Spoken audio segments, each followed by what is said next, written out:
We had a PlayStation presentation. Yeah. The Sony's State of Play. Yeah. And Sony Direct. Sony Direct. How Sony can you? Direct. I mean, it's How can you basically just what it was. completely rip it off? Direct to Sony. I don't know. Yeah, direct to PlayStation would have worked. Yeah. But to me, Iron Man VR. Yeah. I mean, it's I feel like this was a Marvel hold my beer moment when it's like, oh, we Anthem, you get to be in your Iron Man suit. Oh, really? Guess what? You get to be Iron Man, which I think is a great. I like how it's like, oh, this is not gameplay because Yeah. But That's the part to worry about. that's what I am worried about that. But I think that the reason to worry about that is that I think that VR is something that's hard to convey in a regular trailer. It really is. And because of that, I think that this game could be really immersive, and you could be Iron Man. The sounds could be great, with your AI, with Friday. But I think the visuals it's not that the visuals aren't good. They may not be as varied and amazing as some other games because so much is going on in VR. They don't have to be. Yeah. It's about the experience. I got really excited for this, and then I got really unexcited for it because I would really love an Iron Man game. Like, I think that, I think a third-person narrative Iron Man game would be dope.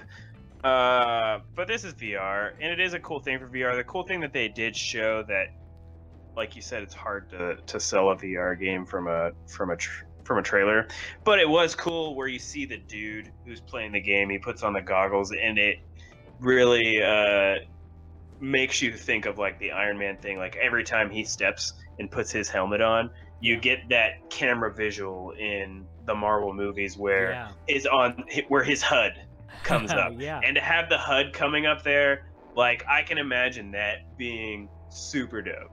The only thing the thing is that they said no actual gameplay, and then you're looking at the trailer and it's like it's him flying around a bunch of times. So the thing about VR games, I know, is that they're generally pretty short. So is the whole game going to be like there's going to be what you're watching some FMVs and then you're in the clouds flying around? I think you hit it on the head. Yeah, I think that's what it's going to be. I think it's going to be a handful of missions, but other than the missions, you're going to be... I don't think it's going to be walking simulator-y as much as we'd want it to be. Yeah. Because that's something I would want to explore. I would want to, like you mentioned, have a narrative as Tony Stark. I think it'd be amazing. So honestly, take the Arkham formula, but let me play as Iron Man and Tony. Yeah. And it would be an amazing game. I'd absolutely love that game. You have all kinds of stuff going on with Marvel, and the game is they're allowed to have characters that the movies aren't. So yeah, I still think it's incredibly cool. It's a like in terms of getting into the Iron Man suit, it's the perfect like VR experience. If it's somewhere between like 30 minutes and 3 hours, like I call that, it's probably going to be extremely solid. Marvel has been doing some great things video game choice wise. Letting different studios develop things. We obviously have like Insomniac Spider-Man. We have the Switch Marvel Superheroes game. This looks cool. So I this is a game where I don't have a doubt that it's going to be cool. It just at the same time made me want a non-VR game to go with it. No, I agree. I agree. And maybe one day we'll get that. Hopefully. We also got some Crash Team Racing. Got a release date? Yep, coming at release dates of June 21st. There Happy you go. about that. I know I've said this on the show before. Like I play a lot of racing games for this show, but I like kart racing. I love Mario Kart. Kart racing is so fun. Yeah, I love Little Big Planet kart racing. The Sega All Stars racing game when it first came out, I absolutely loved it, and everybody else was crapping on it because they're like, "Oh, it's a Mario Kart ripoff." I'm like, "Yeah, but I get to play as Sonic." And then it became a genre, kart racing. Exactly. But the only thing that I thought was weird about it is, why am I playing as Sonic driving a car when Sonic's the fastest thing alive? But if you get past that, it's fun. I mean, seriously. Yeah, I can't overthink the Sonic racing too much. But Sonic CTR, it's a game that everybody's been wanting forever. It's a remaster. Yeah. We also got Blood and Truth that was announced. I don't remember if this was shown elsewhere, so I'm gonna say it was announced. Why not? Again, about the narrative, being able to play a story. And the action, I don't know, we'll see how that is, but to me, the setting and the narrative to me in this really, really connected me. There was I don't even think it was on PlayStation. There was one about like a heist. There was a VR game that was like an hour and a half or 2 hours long or something. Yeah, I think I remember what you're talking about. Yeah. London, it's called the London Heist. Yeah. And it like... I never played it because I heard it was like, yeah, you play it like for an afternoon and you're done. Yeah. So the interesting thing about that is both the London Heist and this game were made by the same studio. See, so that makes me happy because I feel like now I get more of what I want, what I was gonna get if I bought London Heist. So maybe I don't know, maybe I'll get a package. That'd be really cool to have a package deal of that. I'm gonna get this though. Good. It brought me in. It may not be your cup of tea, but I think it's really cool. Honestly, when I was watching it, it was like, man, do I need to get it? Do I finally need to pull the trigger on PS? I really want an Oculus Quest. Full disclosure, I think the wireless VR system, like, I'm very, like, if I can convince the wife to let me spend $399 right after we have a kid, it will happen. But this game, which by the way I mentioned that they're by the same studio, it's this is a first party game. This is London Studio by Sony. It looks so good. I was like, man, a VR, like, this is like, it may not be the genre I necessarily like, but it had that walking sim vibe that you know how much I love. Like, I love me a good walking sim. Oh, yeah. And the idea of a VR walking sim and doing like a crime thriller like that is dope. Yeah, and I'm not saying this like to be cliche, but like I love like Pulp Fiction, Goodfellas, Snatch, Lock, Stock, and Two Smoking Barrels. Like, I love those, like that crime thriller kind of stuff. Yeah. So I was saying that because I didn't want to be like cliche or snobby to be like, The Departed, Godfather, or whatever. Like, The Departed's a great movie. I hate The Godfather, but I'm in a very small minority in that one. Okay, so the Godfather, the first one, is a great film, but like to me, I'd rather watch Reservoir Dogs. Like, hands down. Why would I sit there for 4 hours? Like, I mean, it's a good movie. There's really good performances in there. The horse head. Did you know that was real? I think I remember something like that. Like they didn't tell him. Like that's like. Oh, the reaction was real. Yeah. The reaction was real because he didn't know there was gonna be that was a real horse head. Yeah. That was So, which is my second favorite story of movies of people not knowing what was going to happen. The chestburster in the original Alien, they didn't tell any of the people what was going to happen. Nice. Except for the guy, I always forget the guy's name. The guy who had the alien strapped in. They did some tests with him or whatever. So they're doing the dinner scene. They knew something was going to happen. They're all kind of just joking around, and then bam! So that's real reactions of people freaking out, which I think is amazing. I'd be pissed. I'd be so mad. I'd want to kick that director's butt, dude. Oh, there's a scene. I can't remember. James Cameron's such an a-hole. Oh, it wasn't James Cameron. No, that was Ridley Scott. That was Ridley Scott. Oh, first Alien. The first Alien. The first really Alien. Good. The dinner scene. Yeah. Is the next one James Cameron? Yeah, James Cameron's the second one. Yeah. Okay, that's right. I was like, I didn't want to be completely off base. No, you got partial credit. You got partial credit. Yeah. But I just find that hilarious. But you were talking about VR and experiencing that. I've talked on the show about different applications. We've both talked about different applications that aren't exactly what you'd expect with VR and gaming. Yeah. And one of those that we've talked about is experiencing something that you could experience, but it's cheaper if you're just sitting at home and you have a subscription or you buy a thing. So when I heard about Vacation Simulator, I thought that's what it was going to be. No, dude. But it's not. It's Job Simulator. Yeah, it's Job Simulator. Well, I saw it listed because I didn't watch it live, so I saw it listed. And I was like, oh, cool, Vacation Simulator. So I thought, like, oh, you're going to get, like, a zip line, and, like, I can go to, like, Italy. Yeah, it's not that at all. It's Job Simulator, but then I was more confused because I watched the trailer twice, and I can't figure out who this is for. Who are they marketing to? Is it little kids? Did you play Job Simulator? Yeah, I played Job Simulator. Okay, I was just making sure because Job Simulator is hailed as fantastic. Yeah, no, but what I mean is like marketing wise. I'm not saying.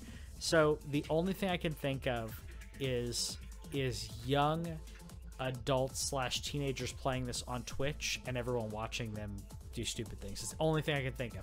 I guess that's a market. I mean, it's everybody with a VR.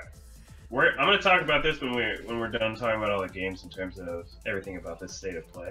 Sure, because there's so much VR. Yeah. Yeah, and I'm going to get to that. But the fact is that I've looked at the numbers in terms of the attach rate for PSVR. It's about 5 million. There's about 5 million units to the 95 million PS4s that are out there. Yep. So the people that are going to buy this, everybody who owns a PSVR. Like, in terms of every one of these games, like if I own PSVR, I'm going to be honest with you, I'm probably buying all of them just because I want to see my VR headset do more stuff. No, sure. I love my VR. Yeah. The second that I get any VR headset, whatever comes out on it, unless it just looks like complete trash, I will get it because I want to see it. Yeah. Well, I mean, I like my VR, but to me, I think we've had this conversation before. Like when I use it, I feel like I'm isolating myself from everything around me. So because of that, I don't do it I don't play it very often. But that being said, I will play for certain games. I stay up later than my wife, so that's when I would bust up. Yeah, I don't. So, but I work early, so I work early. So plus, it's just time, winding down with her. But Kevin, you're lucky that you left, saying that The Depart is an inferior American remake. Get out of here. Yeah, I'm glad your connection dropped. No, it's not. It's not an inferior. Yeah, you are very welcome to your opinion, though. Yeah. I will not disrespect it, but we would have had some words. Yeah, my opinion, which you can disagree with. Anyone can disagree with. I'm gonna get Trevor Saves the Universe. I know it's stupid.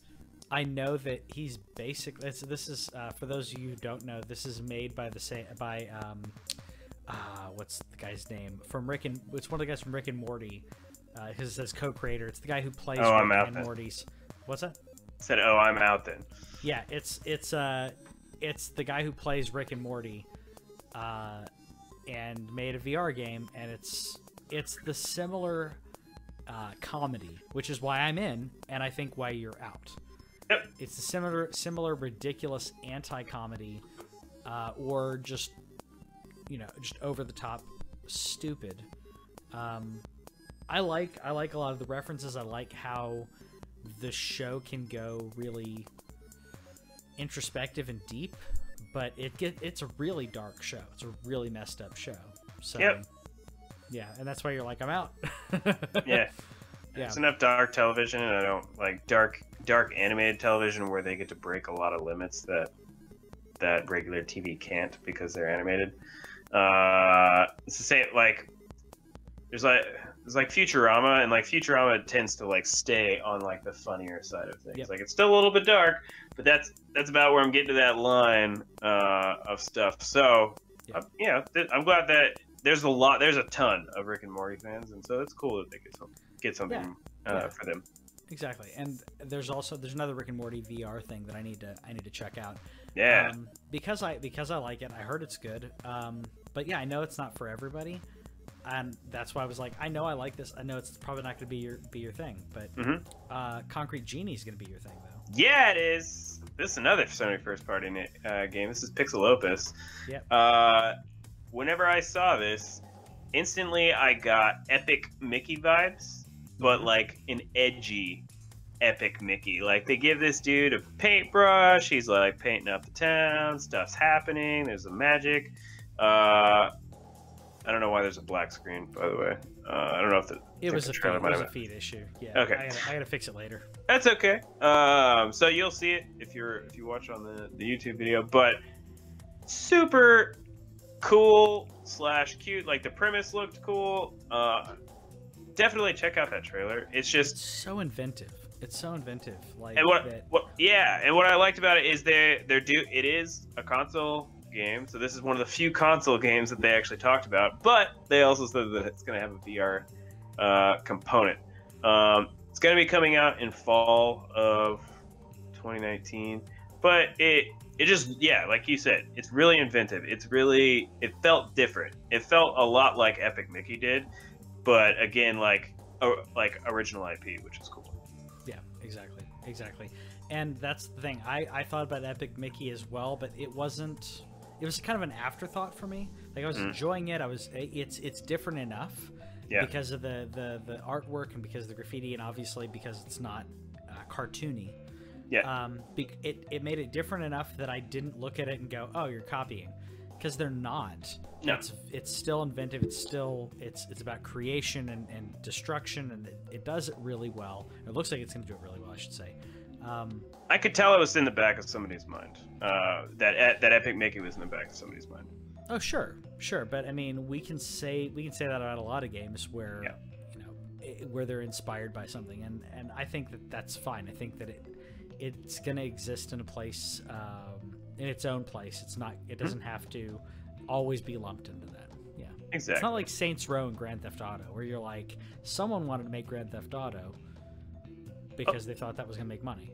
Yeah. Overall, I don't know if there's any other games that you want to talk about in terms of the state of play. I mean, I think that's it for state of play. Okay. I thought Falcon Age was interesting, but yeah. I think we can move on to Microsoft. Well, before I move on to Microsoft, I want to note that this was Sony's first time doing this. This is totally the Nintendo Direct model. It's exactly the Nintendo Direct model, except with Sony instead. It was a thing where they did game. Every once in a while they talked about said game. There was a game montage, as there is.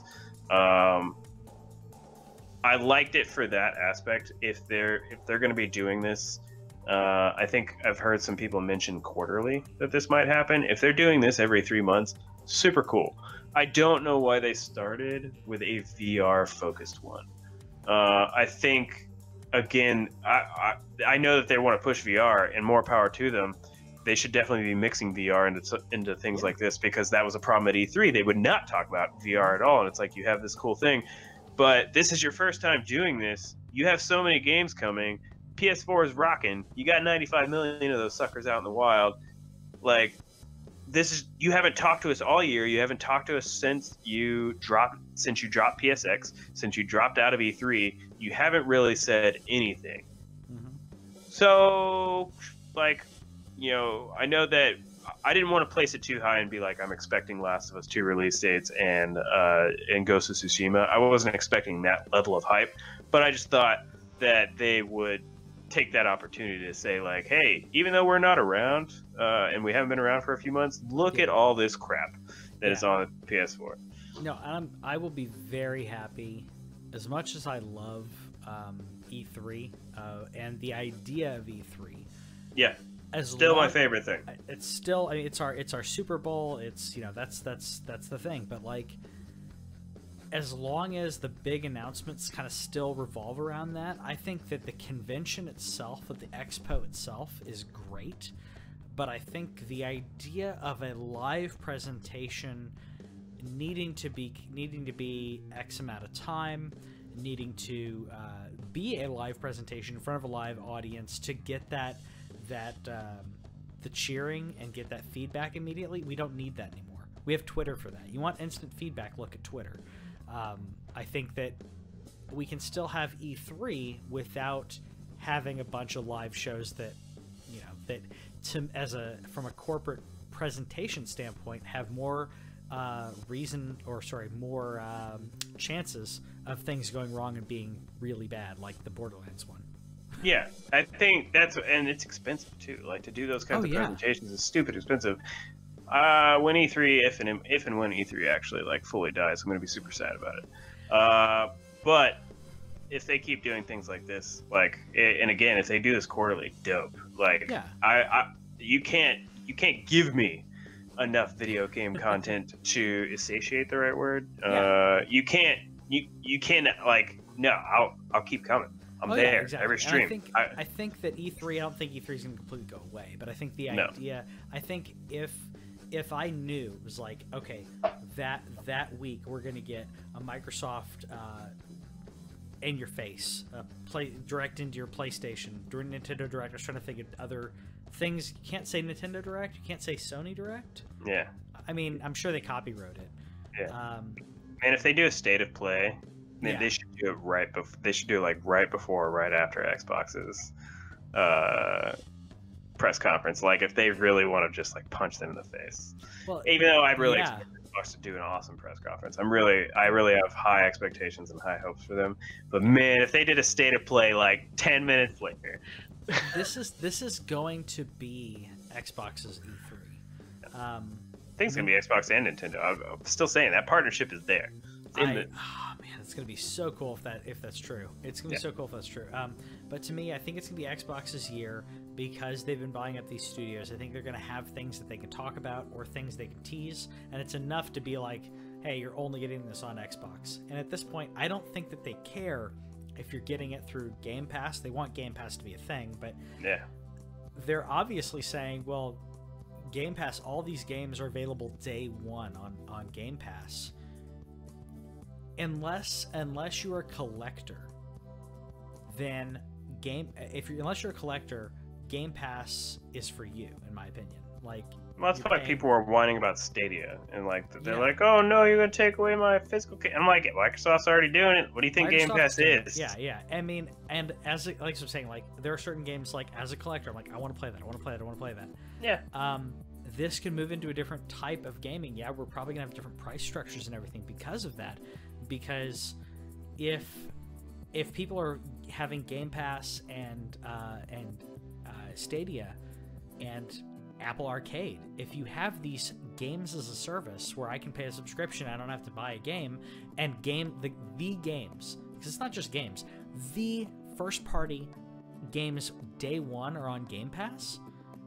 I mean, why not? Unless you're a collector, why not just do that and then just essentially do that instead of buying as long as you have the option, because there's going to be times where even if I like this more, there's going to be a time where I want to give a publisher more money all the time. Like, anybody who talks to me knows I'm a very big supporter of my publishers. There's a reason, like, where even though we talked earlier in the show about waiting 3 months to spend less than $60, I do that with the publishers I don't care about as much. But there's certain companies that they get my money day one because I love them and I want them to have my money. So as long as that option doesn't go away, or even if it's a digital thing, even if physical media is slowly dying, I just want the option to give certain devs their $50 or $60 because I want to.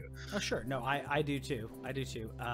I want to be able to have that option. That's why I've said when it comes to Stadia, because I know with Xbox I have the option. I can be a subscriber, but I could also buy the game, so that way if they decide to take the game off of their Xbox Game Pass, which they do and can do regularly, I want to still be able to have it. It's like if I want to buy a DVD, Blu-ray, whatever, because I know Netflix is going to take a movie off eventually. I'm going to go buy it. So that being said, I do find it funny that like you can buy Stranger Things on Blu-ray and DVD. It's like they're never going to take that off of Netflix, though. But they're never going to take it off Netflix. Yeah, but maybe if you want it on the go or something, I don't know, or you want, I don't know why they would do it other than the fact that they can make you buy it. Yeah, but money. That's the thing. Oh, sure. Why are we even debating this? It's because they need money. That's true. With that being said, we're talking about supporting developers and Killer Queen being okay. I played this game 4 years ago. This is so cool. Ago. Yeah. I played it at Cidercade down in downtown Dallas. I guess it was 3 years ago. And there were all these amazing retro games at pinball and everything, and I spent almost the entire time playing this game. I kept going back to it, like, what the heck is this? Like, This is to me like one of the last great arcade games ever made. Yeah, yeah, and it's recent too. But yeah, that's what I'm saying. Like one of the last latest. Yeah. Like sorry, you don't get arcade games of this quality anymore. No, you don't. I mean, it has multiple objectives. There's so much strategy involved, and I got to play it. Thankfully, I got to play it with a group of people. Yeah. Who turns out like 2 of them were part of a league. Nice. There's like a league of so like they come there every week and drink and play, and he just came there with his girlfriend and was playing. So they got me into it a little bit more, but. Yeah, it's really cool. That and also supporting your developer after party. Yeah. I loved Oxenfree, and I mean even the text balloons in this are like exactly. Oxenfree. By the way, we moved on to Microsoft's ID game, Xbox Game Pass. I thought we said we did. Didn't make that up in there. Hard enough transition. Yeah. This game is crazy looking. Yes, crazy. Because looking. You're in hell. Yes, you're in hell, which I appreciate because I like, not just because it's weird or dark or whatever, but like it's showing a different perspective. Yeah. Similar like Grim Fandango or anything or Bayonetta we've talked about, where it's like let's just flip the story on its head and put you in a different scenario. I think it's going to be really interesting, and the story I loved Oxenfree because you played that, right? Oxenfree's fantastic. Yeah, that was love that game.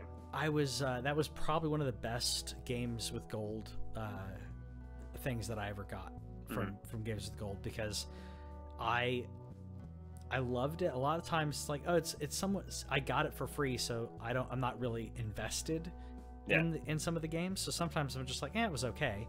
I mean, I don't know if I'd buy it, but it was all right. This game I absolutely loved, and I bought it separate just to pay it forward. Yeah. Because like, I got your game for free, I'm gonna buy it on the other system because it's just too good. Yeah. Trophies. That too. I love narrative-based walking simulators. Choice-driven games. This one,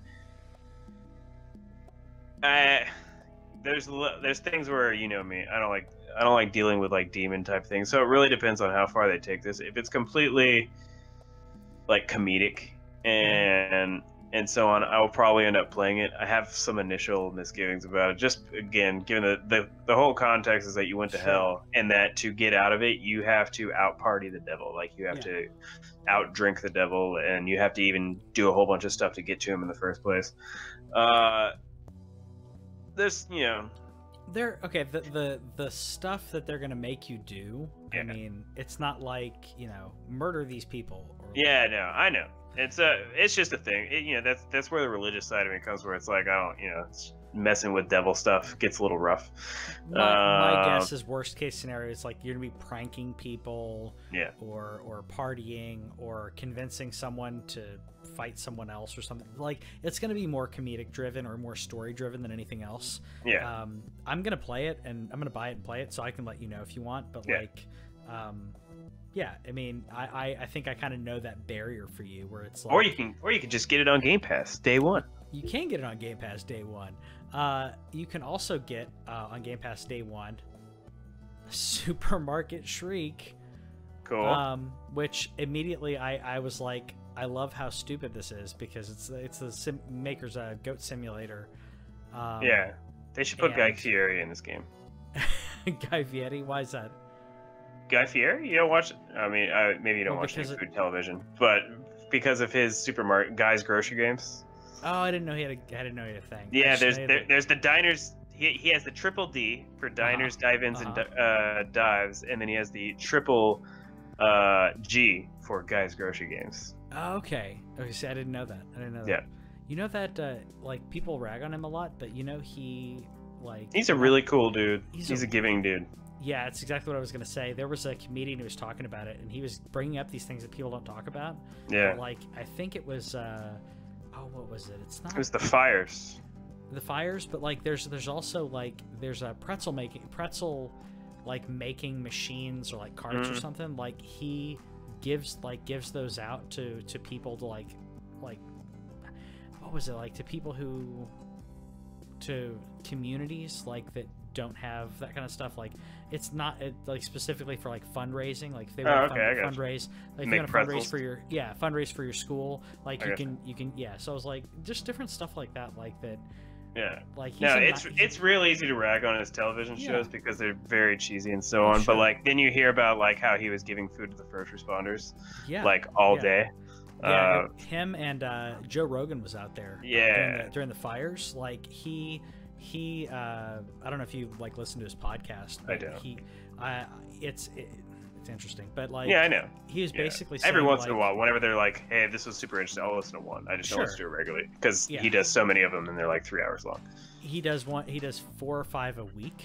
And they're all over 2 hours long. But like he basically gave the first responders, the firefighters, like all the food from his freezers, like all the meat, all the elk meat. Yeah, all the elk meat, man. You know, and he's so into elk meat. So he let them basically rate it. I don't know if they took all of it. Yeah, I don't know if they took all of it, but like, I mean, he was like, you guys need this. You guys are, literally putting your life on the line for a bunch of crazy rich people to save their houses, and some people who weren't rich. But like, I'm lumping.